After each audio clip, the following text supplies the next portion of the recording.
Greetings, members one and all of the Salivation Nation. We have an unboxing from the United States Mint. Let's take a look inside. I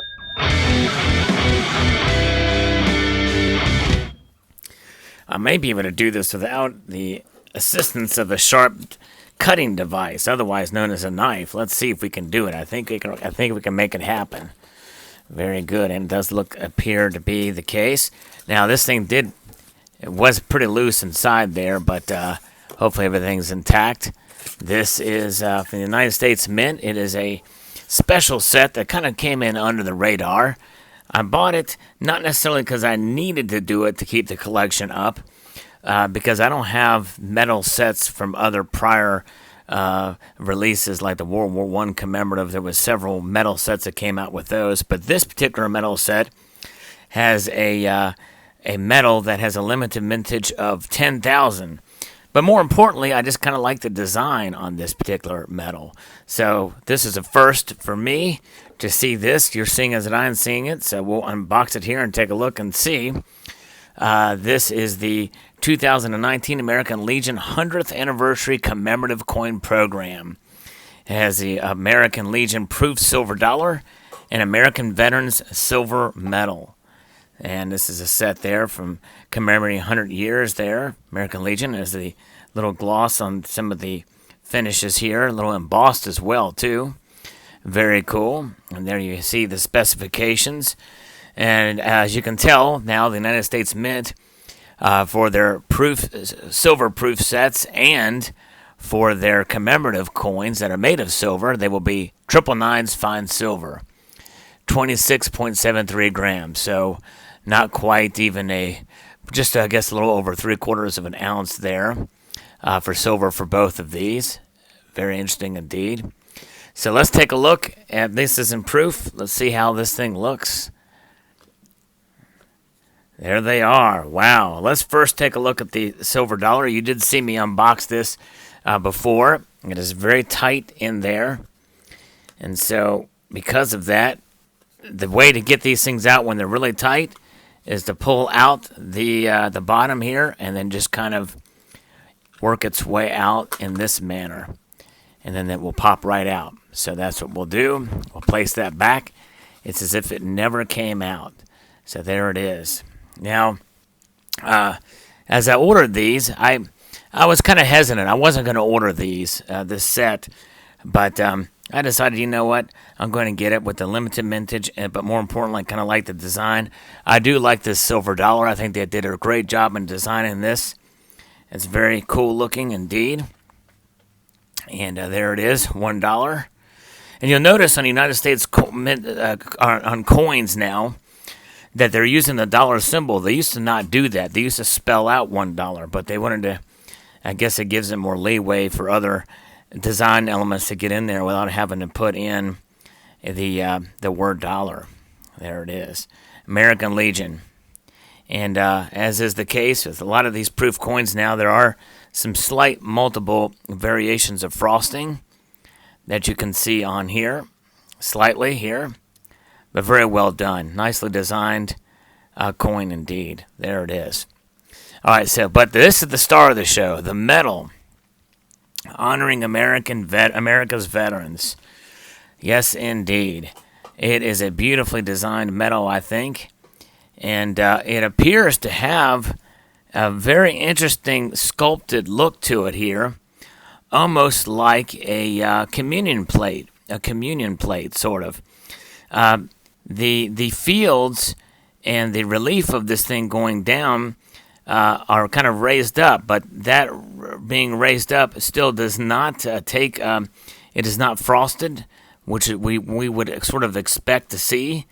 Instead, it is a mirror finish as it works its way up into like a bowl. You can kind of see there how that is. It's really fascinating. You know, and then that being said, because it's sort of a raised, sort of a below the rim here, that means the lettering is not very high relief there. It's almost like it's just barely sitting on top of that. But very well done, very cool. Kind of a unique thing for a metal. And it slopes down. You can see that slope manner there. Very cool. And it has 1, 2, 3, 4, 5 stars, which represents each of the branches of the military. And a nice representation of the eagle there. Very cool. Now let's take a look at the other side. But before we do that, let's take a look at the rim, which is smooth. That's always the case. Usually if a particular piece is reeded on the edge, that means that it is a coin, and metals are typically almost always smooth. And then here on the back, we see service and sacrifice, which is interesting because that was the title of my video that I did for Memorial Day. And all those stars there.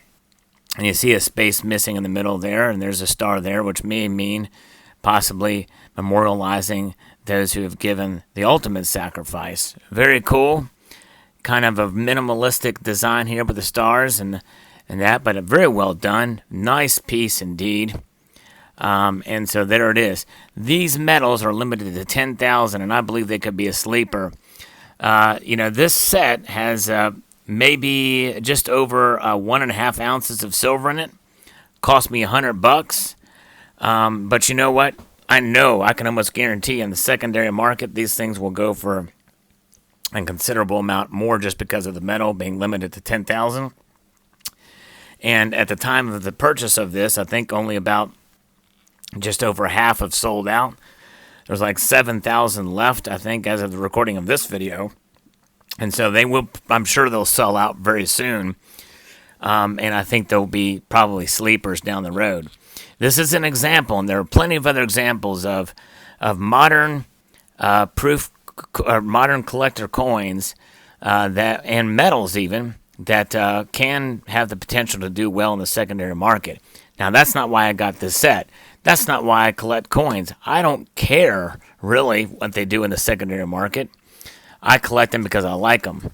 And that's the major reason why I acquire coins. So I have no skin in this fight where it is, but the thing is with these collector pieces such as this, that low mintage, and they do well in the secondary market. Once it's finding that market. You've got to find that market. And typically that market is eBay, and when you do, you have the potential to flip possibly for these things, either if you time it right and you can make some money on them.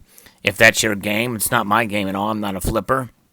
But you have to subtract at least 13% plus your time, shipping materials, and the like. Do it. Some people are more apt at that kind of thing, and they've done very well in doing that. And it just goes to show you that, there are cases. Now, it is somewhat of a gamble and a risk, obviously, to do that.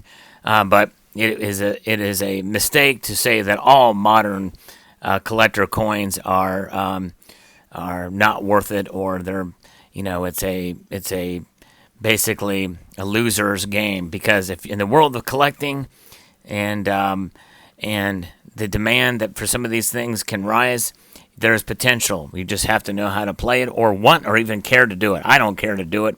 I got this just because I thought that metal looked pretty cool. It was tough for me to squeeze the trigger on a $100 purchase like this, but hey, it was something to do because I liked the pieces, and I knew that if I really needed to get in the bind, I probably could at least get my money back out of it, if not some more, depending on how and if I wanted to sell. Post your thoughts below. I'd like to extend a multitude of gratitude to y'all for watching, and encourage you to please rate, share, comment, and finally, subscribe.